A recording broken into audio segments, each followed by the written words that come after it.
You've probably seen those Elden Ring videos where some dude is parrying bosses like it's not a big deal. But when you tried it, it looked more like this. So trusted you. You tried it 10 times, 20 times, and nothing changed. At this point, you might start thinking that parrying is some insane mechanic that requires 100 to 200 hours of training at the top of a mountain in a monk's robe. Well, no, not even close. Parrying is way easier than you think, and over the next 20 minutes, I'm going to show you exactly why. In this video, we're going to break down when you should actually press the parry, which bosses you can parry, and which ones you shouldn't even bother with, and how to become a true parry god in just 1 hour of practice. And yes, by the end of this video, you'll be the guy other players watch clips of. So grab a snack, get comfy, and let's dive in. First things first, what is parry? This is a parry, but seriously, parrying is a weapon skill that lets you deflect an enemy's attack and gives you a small window to land a critical hit. But it doesn't work with every weapon. For example, if you try to parry with a regular sword, nothing's gonna happen.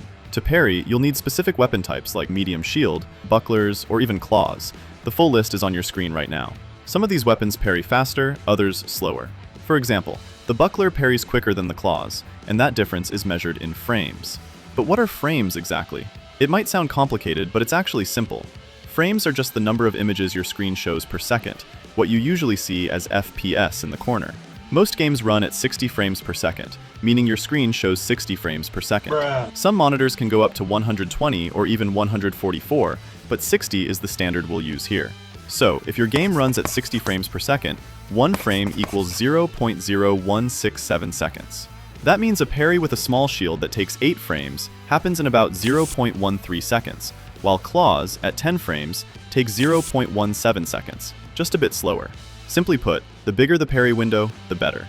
And yeah, it might seem easy. Just grab the weapon with the biggest parry window and you're done. But nope, not yet. There are 2 more parameters that we need to consider. First, how fast you can recover after a parry, which basically means how soon you can roll again. And the second is how fast the parry is delayed, which accounts for the time the parry window actually begins after you press the weapon skill button. Thankfully, the delay is easy to keep track of because every single parrying weapon shares the same metric.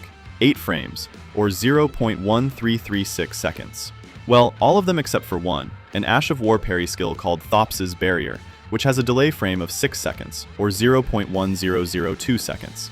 And speaking of Ashes of War, in Elden Ring, there are ashes designed specifically for parrying, and they follow completely different rules. If you apply an Ash of War that enables parrying onto a medium shield, the normal parry startup time of that shield gets replaced by the startup time of that Ash of War instead. So, you can actually use the fastest parry Ashes of War on something like a medium shield, and this way, you keep your defense while also minimizing parry startup time. Alright, that part's clear. Now, what are the actual weapon types and parry Ashes of War you can use? Well, we made a table just for you showing which weapons and Ashes of War can parry, along with their parry frame rate, delay time, and recovery time after a parry. To find the best one, simply consider all 3 metrics, weigh the pros and cons, and assess which metric matters to you the most. As you can see, the Carrion Retaliation Ash of War has the highest parry frame in the game, but it also has the lowest recovery time. Then again, when you put it next to the Stormwall skill and Small Shields, which have a lower parry frame of just 2, while also being 2 frames faster in terms of recovery time, then it all evens out. Now, I'm gonna let you in on a little secret here. All 3 of these parameters matter a lot, but if you're looking to have more successful parries than not, then there are only 2 things that matter to you: parry frames and delay time. Why is that? Well, because if your parries are successful, recovery time doesn't matter. You won't have to worry about dodging immediately after parrying if you're too busy performing a critical hit. With that said, let's examine the table again, focusing on parry frames and delay time, and it becomes immediately obvious which parry options are the best in the game. Did you get all that? Good, because now we'll finally get into how you can learn how to parry like a god. If there are no gods of parries in Elden Ring yet, you will become one. Here are the 5 tips you must consider. First of all, your choice of parry option. We have already covered the technical aspects of this, which makes this part significantly easier. You don't need to reinvent the wheel, just go for the best parry option in the game, which is arguably the Carrion Retaliation Art of War skill. It has the highest parry frame rating, and its delay time is equal to that of every other parry option. On top of that, you can apply this to a medium shield and make it parry faster than a small shield. Choosing this is a no-brainer. That is tip number 1. Obtain the Carrion Retaliation Ash of War skill and infuse it into a shield of your choosing, but preferably a medium shield. Take advantage of that fast parry frame without compromising the shield's defense rating. To obtain this Ash of War, you must head to the Three Sisters subregion north of Caria Manor in Liurnia.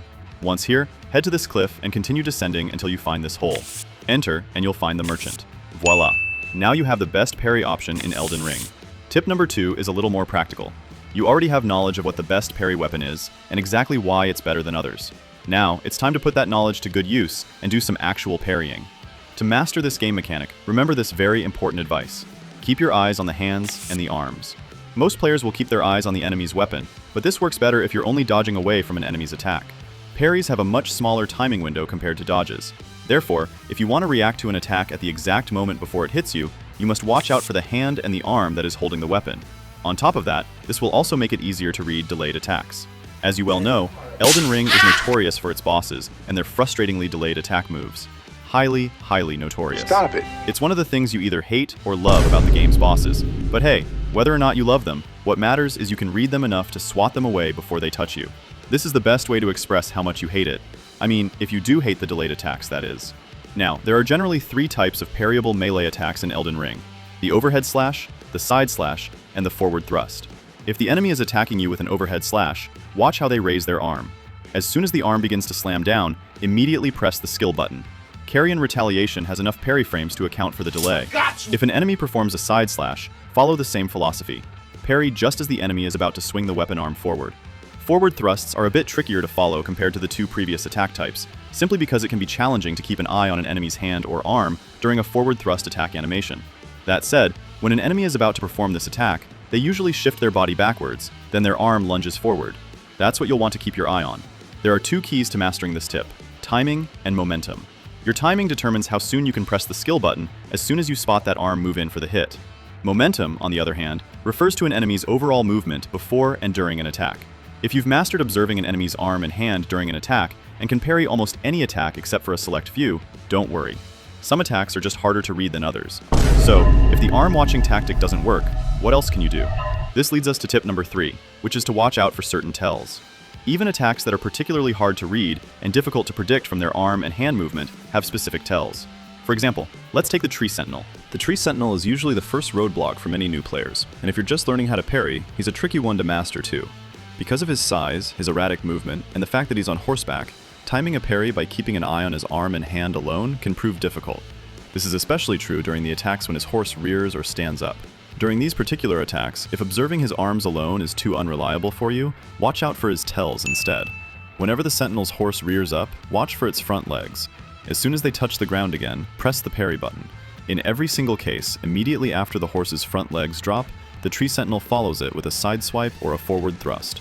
That's your tell for this attack. Another example is the Leonine Misbegotten. One of its attacks is when it lunges at you before hitting you with a side slash. Timing a parry here can be tricky as well, because his entire body moves so much, and his weapon arm is already raised at his side as he lunges at you. To parry this attack more easily, the tell is when the Misbegotten's head swings from right to left. As soon as he does that, press the parry button, and you'll swat away the side strike. Looking for tells is applicable when the arm is blocked from view, or if the enemy's body is moving too erratically. When that strategy fails, apply this tip, and your parrying streak will continue.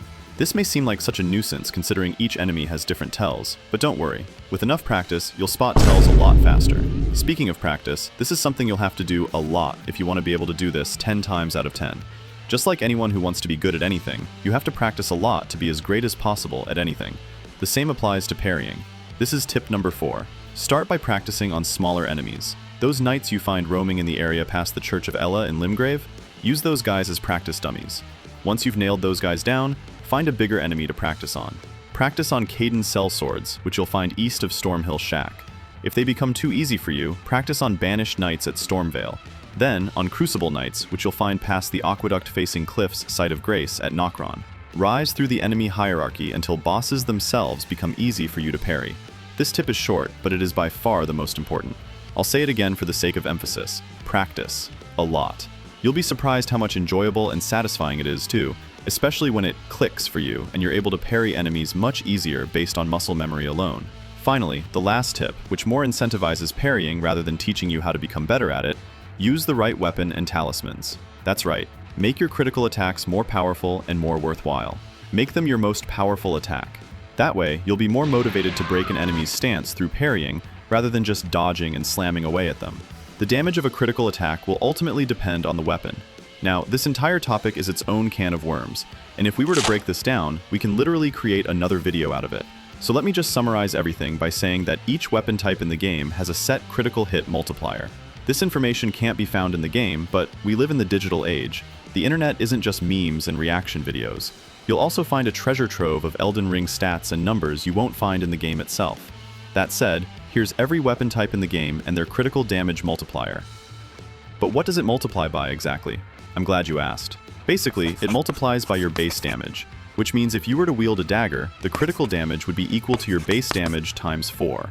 On top of that, each weapon also has its own critical hit multiplier. Unlike the previous stat, this one can actually be found in-game.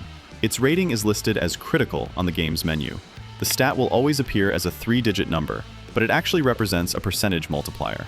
For example, if a weapon's critical stat is 100, that actually stands for 1.00.